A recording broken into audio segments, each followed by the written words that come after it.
அப்படி என்ன அந்த வீட்ல வாஸ்து பிரச்சனை இருக்க போய் நீங்க அந்த வீட்டை இடிக்க சொல்ற நிலைமை வருது? எப்படி அப்படின்னா அவங்களுடைய பிளாட் செலெக்ஷன்ல இருந்து ஆரம்பிக்கணுமா? அது ஒரு பிளாட் வாஸ்துபடி இருக்கா? இந்த வாஸ்துனாலதான் இந்த வீட்ல இப்படி நடந்தது அப்படின்ற மாதிரி ப்ரூவன் ஆயிருக்கா? வாஸ்து பாதிப்பால நிச்சயமா ஒருத்தருடைய இழப்பு அப்படின்றது நடக்குமா அப்படின்னா பெரிய லெவல்ல நிச்சயமா நடக்குமா. நான் இது பயன்படுத்துறதுக்கோ இல்ல ஒரு குண்டை தூக்கி போறதுக்கோ நான் சொல்லலாமா. அசம்பாவித விதங்கள், உயிரிழப்பு, அந்த மாதிரியான விஷயங்கள் வாஸ்துல உண்டா அப்படின்னா நிச்சயமாக உண்டு. படிக்கட்டுகள் இதுக்கு ஒரு மிகப்பெரிய ரோலை பிளே பண்ணும். வாஸ்துப்படி வீடு கட்டிட்டா பணம் பூரிய பிச்சுட்டு கொட்டுமா அப்படின்னு அதெல்லாம் சாத்தியமே கிடையாதுமா. பணத்துக்கும் வாஸ்துக்கும் சம்பந்தம் உண்டா அப்படின்னா கிடையவே கிடையாது.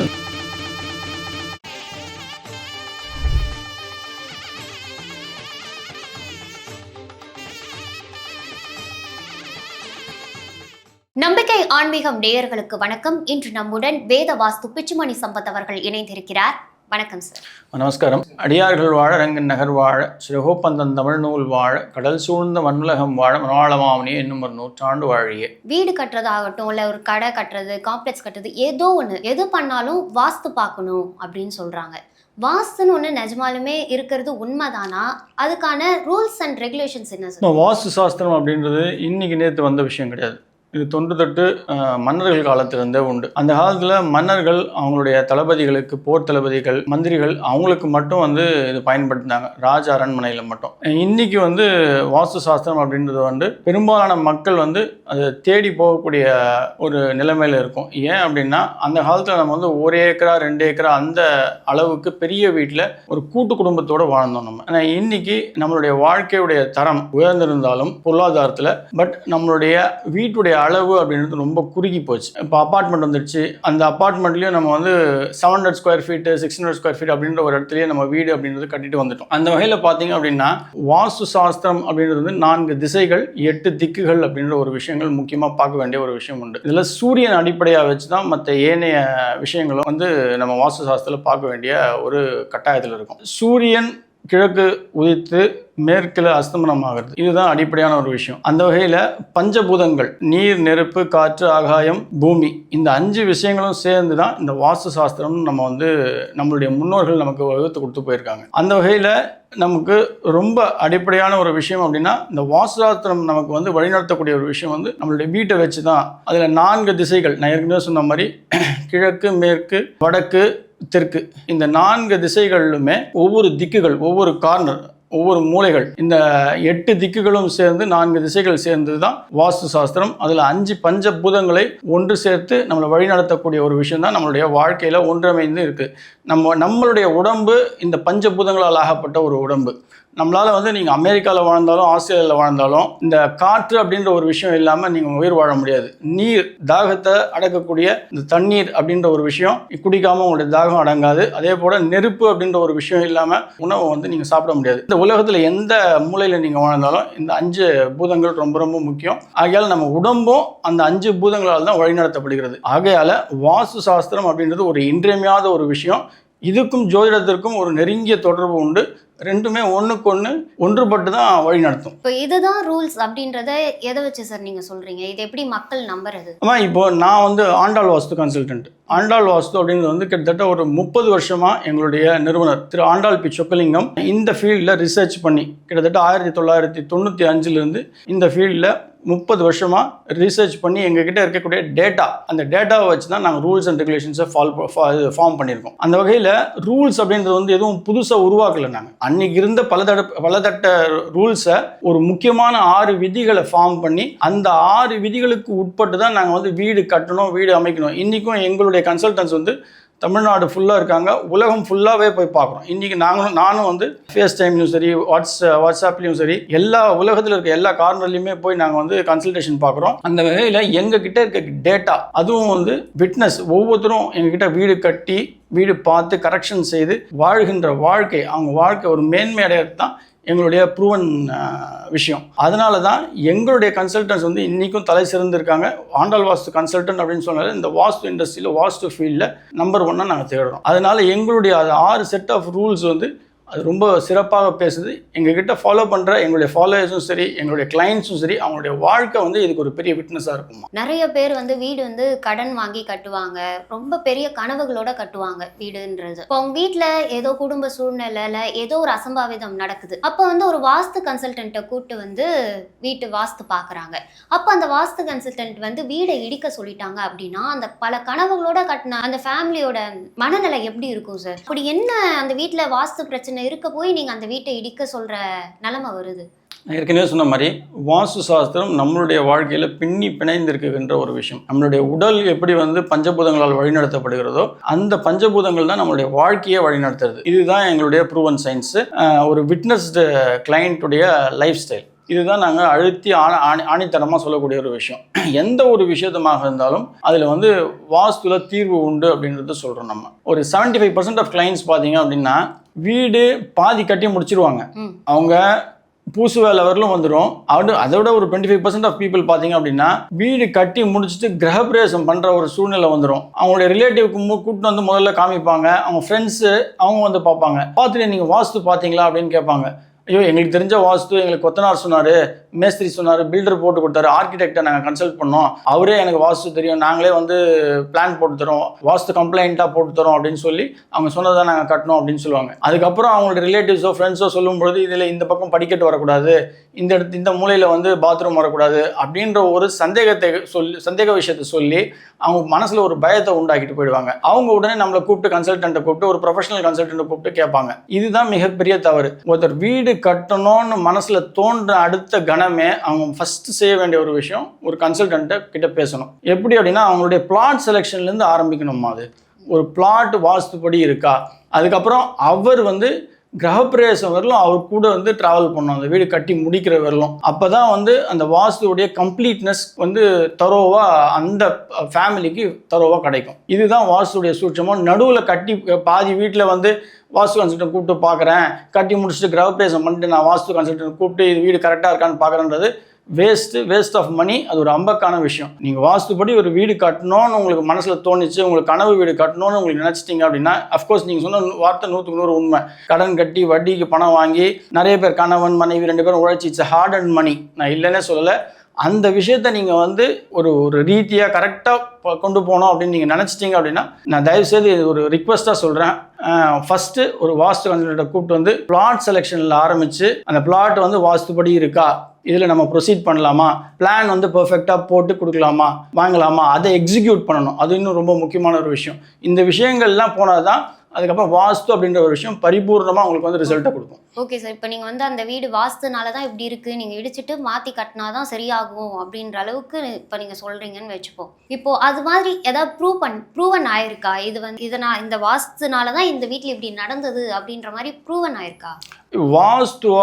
வாஸ்து பாதிப்பால் நிச்சயமாக வந்து ஒருத்தருடைய இழப்பு அப்படின்றது நடக்குமா அப்படின்னா பெரிய லெவலில் நிச்சயமாக நடக்குமா. நான் இது பயன்படுத்துறதுக்கோ இல்லை வந்து ஒரு குண்டை தூக்கி போகிறதுக்கோ நான் சொல்லலாமா. நீங்கள் ஏற்கனவே கேட்ட கேள்வி போல் எங்களுக்கு என்ன ரைட் இருக்குது ஒரு வீடை இடிக்கிறதுக்கு? எந்த ஒரு கன்சல்டன்ஸ்லையும் நான் போய் இல்லை எங்கள் கன்சல்டன்ஸ் ஆண்டாள் வாஸ்து கன்சல்டன்ஸ் யாருமே போய் வீடை இடிங்கன்னு சொல்லவே மாட்டோம். இது ஏன் அப்படின்னா அஃப்கோர்ஸ் அக்ரியபிள், அவங்களுடைய ட்ரீம் ஹவுஸு ஹார்ட் அண்ட் மணியை வந்து ஸ்பெண்ட் பண்ணி பண்ணுறாங்க. ரெண்டுமே ரிலேட் பண்ணி சொல்கிறேன் இந்த கேள்வியில். ஒரு வீட்டில் தெருக்கூத்துகள், அதுக்கு தான் நான் முதலே சொன்னேன். எக்ஸாக்டாக நீங்கள் பிளான் பண்ணுறீங்க, வீடை கட்டணும்னு ஆசைப்பட்டுட்டீங்க, உங்கள் ட்ரீம் ஹவுஸை நீங்களே உங்கள் மைண்டில் தரோவாக ரீட் பண்ணிட்டீங்க அப்படின்னா ஃபஸ்ட்டு வாஸ்து கன்சல்டன்ட் போய் பார்த்து இந்த பிளாட் செலெக்ஷன்லேயே தவறான தெருக்கூத்துகள் இருக்கா, தவறான இடத்துல ஏரி குட்டை குளம் இருக்கா, தவறான இடத்துல இந்த மலை போன்ற ஒரு ஹில்லி விஷயங்கள் இருக்கா, இதை பார்த்துட்டு செலக்ட் பண்ணணும். இந்த மாதிரியான தவறான எக்ஸ்டர்னல் ஃபேக்டர்ஸ் வந்து வாஸ்துவில் பெரிய ரோலை ப்ளே பண்ணும். அகால மரணங்கள் அசம்பாவிதங்கள் ஒரு குடும்பத்தில் ஏற்படுது அப்படின்னா அதில் வந்து ஒரு எக்ஸ்டர்னல் ஃபேக்டர்ஸ் பெரிய ரோலை ப்ளே பண்ணும். என்ன விஷயங்கள் அப்படின்னா மலைகள் அப்படின்ற ஒரு விஷயங்கள் வந்து தெற்கு மேற்கில் வருது நல்லது. அதுக்கு ஆப்போசிட்டாக வடக்கு கிழக்கில் மலைகள் இருக்குது அப்படின்னா அது மிகப்பெரிய பாதிப்பை கொடுக்கும். செகண்ட்லி ஏரி குளங்கள் அப்படின்றது வந்து வடக்கு கிழக்கு சார்ந்து இருக்கணும். அதே அது வந்து தெற்கு மேற்கு சார்ந்து இருக்குது அப்படின்னா அதுவும் ஒரு பாதிப்பை கொடுக்கும். அவங்க வீடு கட்டும்பொழுது படிக்கட்டுகளை வந்து ரொம்ப ரொம்ப மெனக்கிட்டு ஒரு டைம் ஸ்பெண்ட் பண்ணி கரெக்டாக ஃபிக்ஸ் பண்ணணும் படிக்கட்டுகள் அப்படின்றது. ஏன் அப்படின்னா அது ஒரு தளத்துலேருந்து இன்னொரு தளத்துக்கு கொண்டு போகக்கூடிய ஒரு விஷயம். நம்மளுடைய வாழ்க்கையை ஒரு தளத்துலேருந்து இன்னொரு தளத்துக்கு நல்லபடியாக அதை ட்ராவல் பண்ணணும் அப்படின்னா படிக்கட்டுகள் ஒரு பெரிய ரோலை ப்ளே பண்ணும். அந்த வகையில் படிக்கட்டுகள் எங்கே போடணும் அப்படின்றது ஒரு முக்கியமான விஷயம் வாஸ்துவில். அது வந்து எந்த ஒரு மூலைகளிலும் வரக்கூடாது, எஸ்பெஷலி வடகிழக்கில் வரவே கூடாது. இப்போ நீங்கள் கேட்ட கேள்வியான அகால மரணங்கள், அசம்பாவித விதங்கள், உயிரிழப்பு, அந்த மாதிரியான விஷயங்கள் வந்து வாஸ்துவில் உண்டா அப்படின்னா நிச்சயமாக உண்டு. படிக்கட்டுகள் இதுக்கு வந்து ஒரு மிகப்பெரிய ரோலை ப்ளே பண்ணும். தவறான இடங்களில் வரக்கூடிய படிக்கட்டுகள் உடல் உபாதைகள் மட்டுமின்றி உயிர் இழப்புக்கும் ஒரு காரணமாக அமையும். இப்போ நீங்கள் சொன்னீங்க இந்த சைடு மலை இருந்தால் வீடு இந்த பார்த்து கட்டக்கூடாது அப்படின்ற மாதிரி சில விஷயங்கள்லாம் சொன்னீங்க. அப்படி இந்த 12 ராசிகளுக்கும் ஒரே ஃபார்முலா தானா, வேற ஒரு ஒரு ராசிக்கும் இல்லை மாறுமா? ஆமாம், நீங்கள் கேட்ட கேள்வி எப்படி அப்படின்னா ஜென்ரலாக மக்கள் கேட்கக்கூடிய ஒரு கொஸ்டின் என்னென்னா, சார் நான் இந்த ராசி எனக்கு வந்து கிழக்கு பார்த்து வாசல் வச்சுக்கிறது நல்லதுன்னு என்னுடைய ஜோசிகார் சொல்லியிருக்காரு அப்படின்னு சொல்லுவார்.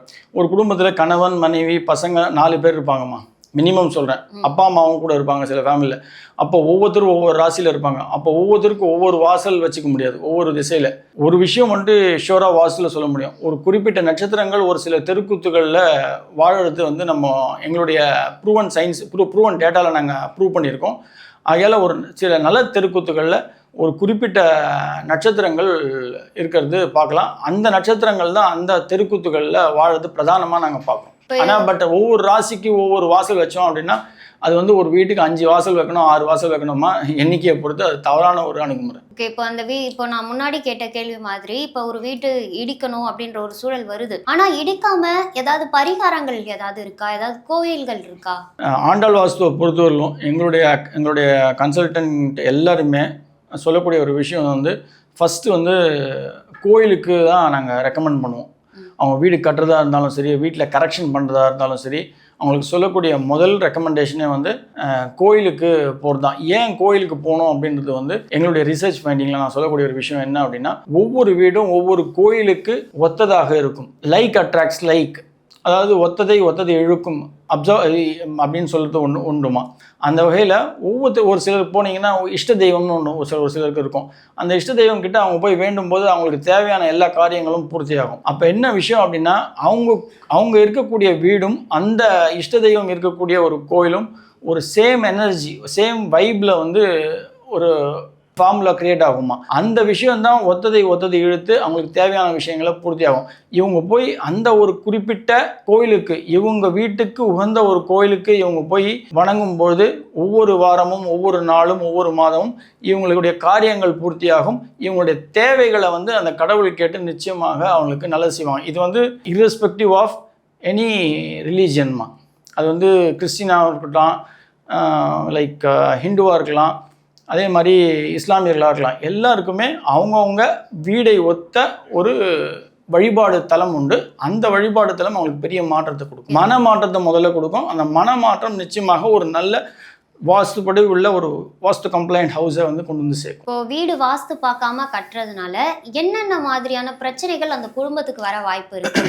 ஃபஸ்ட்டு வாஸ்துப்படி ஒரு வீடு இருக்குது, ஒரு வாஸ்துப்படி இருக்க வீடை நம்ம கட்டிட்டோம். அந்த வீட்டுக்கு போனால் என்ன மாதிரியான நல்ல விஷயங்கள் இருக்கும் அப்படின்னா, மன அமைதி, மன நிறைவு, சந்தோஷம், இந்த 3 விஷயங்கள் நிச்சயமாக இருக்குமா. இந்த ஒரு குடும்பம் அமைதி, சந்தோஷம், பேராண்மை, இந்த 3 விஷயங்களும் ஒன்று சேர்ந்து ஒரு வீட்டில் அவங்க வசிக்கிறாங்க அப்படின்னா ஆட்டோமேட்டிக்காக அவங்களுக்கு சந்தோஷம் அப்படின்றது அபரிவிதமாக இருக்கும். அந்த சந்தோஷம் அவங்களுக்கு பணத்தை கொண்டு வந்து சேர்த்துருமா. நிறைய பேர் சொல்லுவாங்க வாஸ்து மீன் வளர்க்குறது, வாஸ்துப்படி வீடு கட்டிட்டா பணம் வந்து கூரையை பிச்சுட்டு கொட்டுமா அப்படின்னு. அதெல்லாம் சாத்தியமே கிடையாதுமா. பணத்துக்கும் வாஸ்துக்கும் சம்மந்தம் உண்டா அப்படின்னா கிடையவே கிடையாது. 100% வாஸ்துக்கும் பணத்துக்கும் சம்மந்தமே கிடையாது. பீரோ இந்த சைடுல வச்சா நம்ம பணம் நல்லா வரும், அந்த மாதிரியான ஒரு கான்செப்ட் இருக்குது இல்ல சார்? நிச்சயமா வாஸ்துல பீரோ வச்சீங்கன்னா நல்லா இருக்கு. ஆமா, நிச்சயமா. இப்போ உழைப்பு இல்லாம எங்கேயுமே பணம் கிடையாதுமா. எவ்வளோக்களோ நீங்க சொல்லலாம் ஸ்மார்ட்டா உழைக்க அப்படின்னா நிறைய உழைக்கிறவன், மூட்டை தூக்குறவனும் மாட்டு வண்டி எடுக்கணும் தானே பணம் சம்பாதிக்கிறவன், அவன் தான் நிறைய உழைக்கணும்.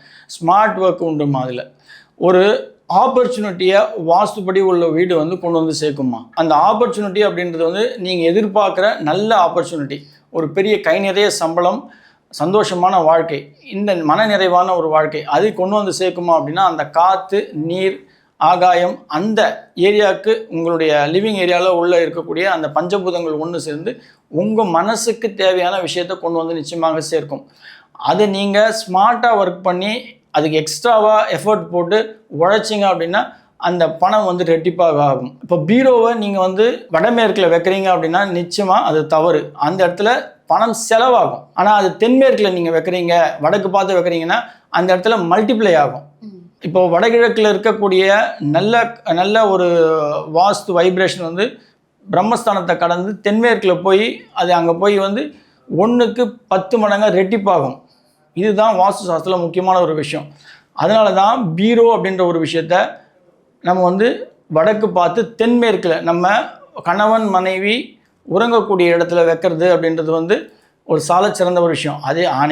ஆனால் அந்த பீரோவை நீங்கள் வடமேற்கில் வைக்கிறீங்க அப்படின்னா வடமேற்கு அப்படின்றது வந்து எல்லாத்தையுமே எலிமினேட் பண்ணக்கூடிய இடம், கழிவை வந்து வெளில தள்ளக்கூடிய இடம். நீ அங்கே போய் பணத்தையோ தங்கத்தையோ ஆபரணங்களையோ நீங்கள் வைக்கிறீங்க அப்படின்னா அது வந்து காணாமல் போகும், திருடு போகும், தேவையில்லாத செலவுகளை கொண்டு வந்து சேர்க்கும்.